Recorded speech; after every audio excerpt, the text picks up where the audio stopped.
mums nāk situācijas dzīvē, ka mums mēģina izšūpot, ka mums mēģina, bet, vai tu tiešām tā domā, es esmu pārliecināta, ka tev izdosies un tam līdzīgi, ja? Garīgs Jānis ir dzīves piemērs tam, ar kādu jaudu viņš gāja, ka viņš noticēja sev.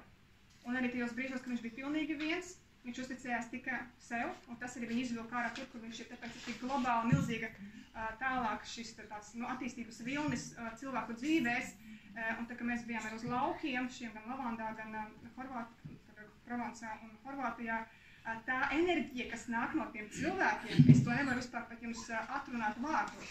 Jo tas ir tā, ka tu stāvi klāt, tev vienkārši skrien, es jau runāju, man jau skrien zosanīt, tāpēc, ka man liekas, ka Garīgs Jānis ar viņiem runā, tāpēc, ka tā enerģija, un te nebija 1-2 cilvēki, tie bija vairāk no dažādām pasaules malām, kurus mēs satikām, kas ir bijuši kopā komandā ar Garīgu Jānu, tā kā viņš vēl bija šai saulē, bet tagad viņš mums vadīja no citiem augstumiem.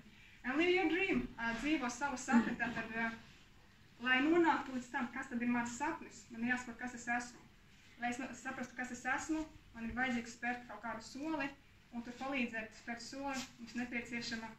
Es tā redzu, es padalīšos šoreiz no savas prismas, varbūt jūs domājat, arī citādāk pāri varētu būt.